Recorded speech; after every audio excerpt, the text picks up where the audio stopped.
யாருமே வந்து அந்த மாதிரி சொல்ல மாட்டாங்க. ஏன்னா ஒரு கோடி ரூபா அவர் பொறுப்பு அவங்களுக்கு கொடுத்து அந்த ஒரு கோடி வந்து லாபத்தை இது பண்ணணும், நஷ்டப்படணும். இப்போ ஒரு கோடி ரூபா அவங்களே கொடுத்து போட்டுமே சொல்லி யாருமே அந்த மாதிரி இருப்பாங்க. அந்த மாதிரி ஒரு மனசு அவருக்கு இல்ல.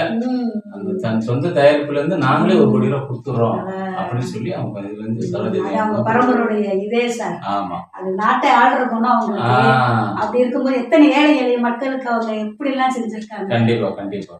சினிமான்னும் போது எல்லாருமே கலைஞருக்கு நல்ல மாதிரி, அதாவது நிறைய கம்பெனி ரஜினி சார் வந்து 1000 ரூபாய் சம்பளத்துக்கு கொடுக்காம அலைய வச்சிருக்கிறாங்க. நிறைய நியூஸ் டிவி பார்த்துருக்கோம்.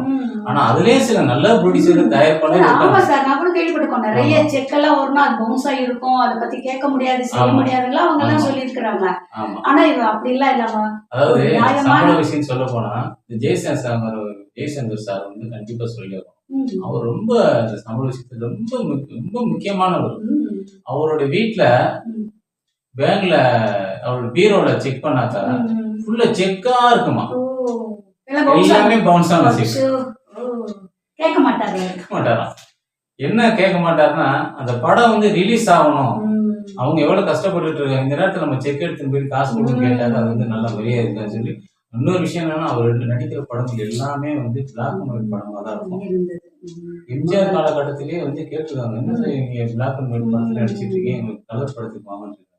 இல்ல என்ன நம்பி வரவங்க சின்ன சின்ன தயாரிப்பாளர், அவங்களுக்கு நம்ம நம்பி வரவங்க சின்ன சின்ன தயாரிப்பாளர், அவங்கள வந்து கலர் ஆடம்பர செலவு வச்சு அவங்க பெரிய நஷ்டமாயிட்டாங்கன்னா அதுக்கு முழு காரணம் நானாயிடுவேன் அப்படின்னு சொல்லிட்டு.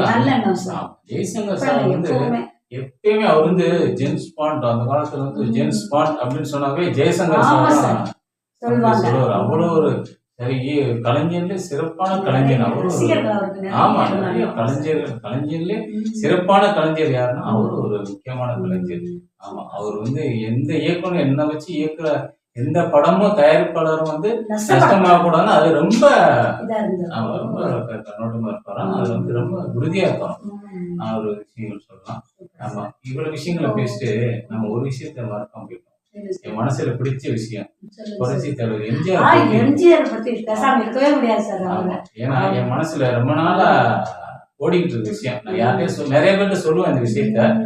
இப்ப வந்து நம்ம ஒரு நிகழ்ச்சிக்கு நம்ம சொல்லி ஒரு 100 பேர் 1000 பேர் பாக்குறாங்க, ரொம்ப சந்தோஷம். எம்ஜிஆர் அப்படின்ற அந்த 3 எழுத்து மந்திரத்தை கேட்டாவே மயங்காதவர்களே குழந்தையில இருந்து எப்படி இப்ப இருக்கிற ஜெனரேஷனுக்கு சூப்பர் ஸ்டார் சின்னல இருந்து பெரிய வரைக்கும் தெரியுன்ற மாதிரி அந்த காலகட்டத்தில இருந்து எம்ஜிஆர் அப்படின்றது அவரு திரைப்படத்திலையும் சரி அரசியலையும் சரி அப்படி கொடி கட்டி பறந்தவர். எல்லா இதுலயும்